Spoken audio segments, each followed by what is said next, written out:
I never thought a quiet street could hide a storm. 3 HOA enforcers had the audacity to attack my wife on our own lawn. They assumed I was just some guy who liked his quiet mornings and weekend yard work. What they didn't realize? I'm a combat veteran, and family isn't something I negotiate over. Where are you tuning in from? Drop your state and country in the comments. Let's see who refuses to let bullies walk over their neighbors. We bought our home 3 years ago.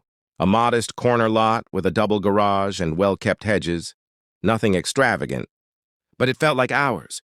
My wife, Maria, had always dreamed of a place with room to garden, to sip coffee on the porch, to just breathe. The street seemed perfect, calm, polite. Neighbors who nodded hello but respected your privacy. I'm not one for bragging.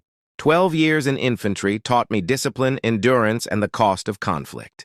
I left with a few scars, some stories, and a handful of medals, but none of that mattered here. Civilian life was about peace. So was Maria. At first, the HOA was harmless. Monthly notices, minor reminders about landscaping, typical suburban housekeeping. Then came Douglas, Finch as president, a man whose ego exceeded any authority he held. Overnight, new regulations appeared. Surprise audits were conducted, and worst of all, enforcers were sent to patrol. These weren't security officers. They were 3 self-important nuisances, strutting in matching polo shirts, acting like they were on some covert mission. I caught them peeking through our fence, snapping photos of trash cans, even rifling through mailboxes. Harassment doesn't even begin to cover it. We kept our heads down until that morning.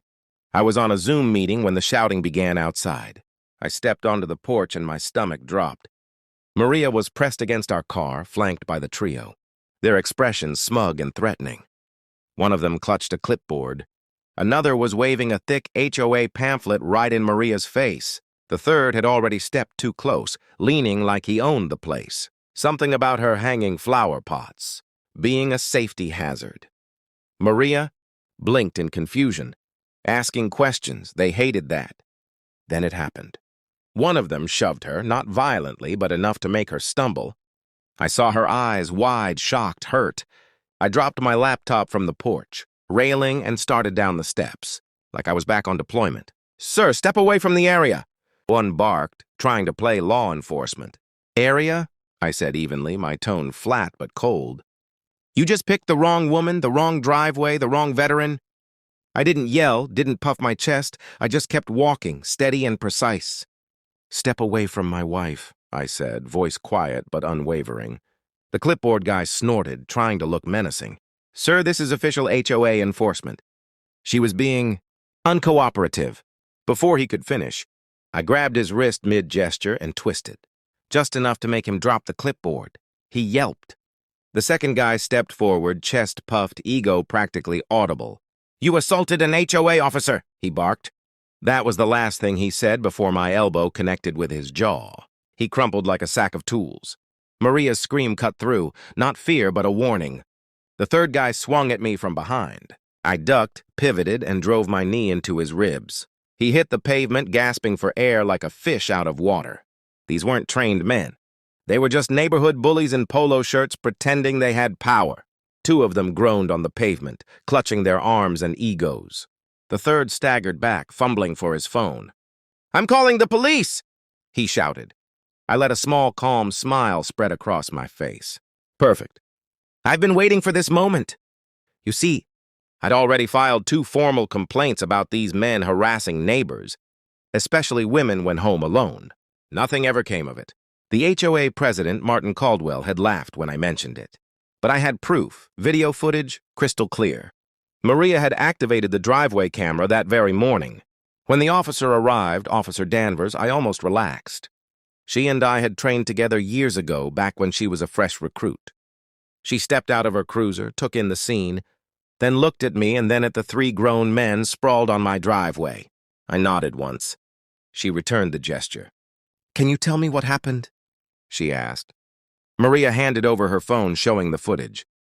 Clear visuals, sharp audio, every shove, every threatening gesture, and my measured response. Officer Danvers reviewed it carefully, asked a few precise questions, then turned to the one still standing.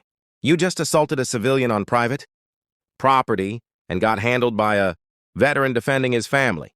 Do you still want to press charges?" His confident mask collapsed instantly. As the cuffs clicked, Martin Caldwell, the HOA president, pulled up. He leapt from his car, yelling, "This is HOA business." Janvers didn't flinch. "No, sir. This is now a criminal investigation." I looked at Martin and spoke calmly, each word deliberate. "Send anyone to threaten my family again, and I won't just press charges locally. I'll take this straight to federal authorities." The story spread faster than wildfire on a dry summer day.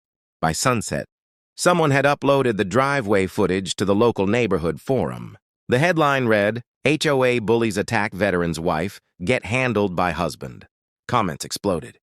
Neighbors who had stayed silent about HOA harassment began sharing their own experiences. It turned out these so-called enforcers had terrorized half the street, handing out bogus fines, barging onto private lawns, even intimidating elderly residents over trivial code violations. Martin Caldwell, the HOA president, tried to save face.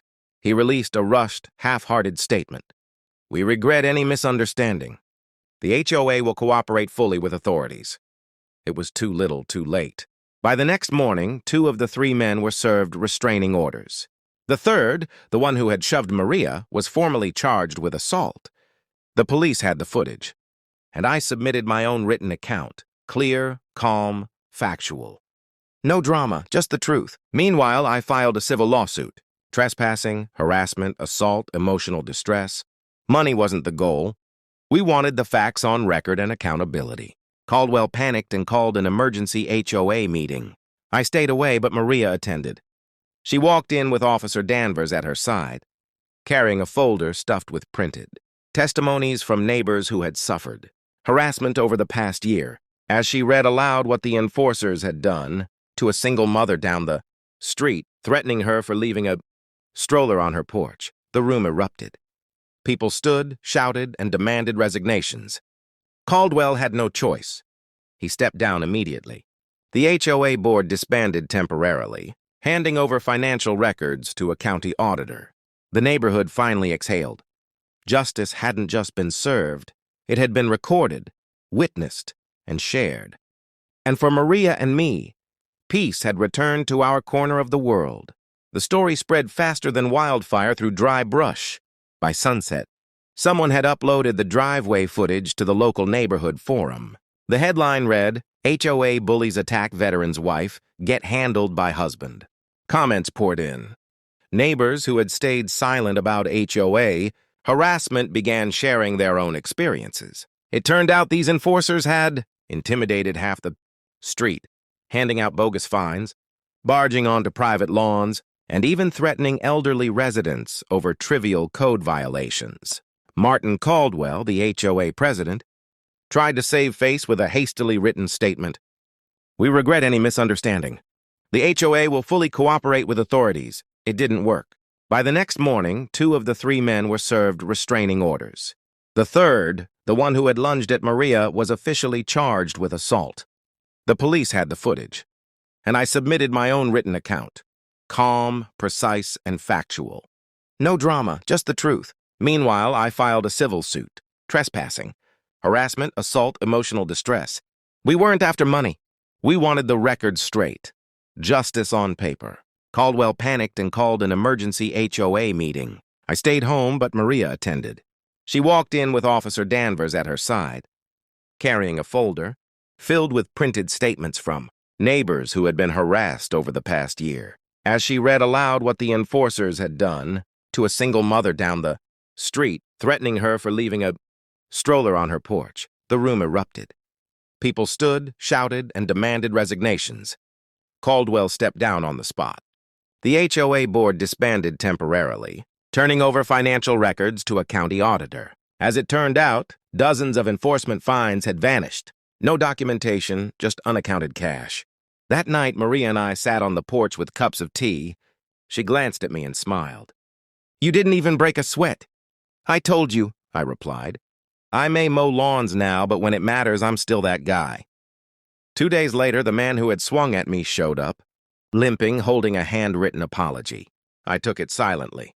That evening, Maria tossed it into the fire pit. If you've ever had to stand your ground against an overreaching HOA, share your story below. I read every single comment.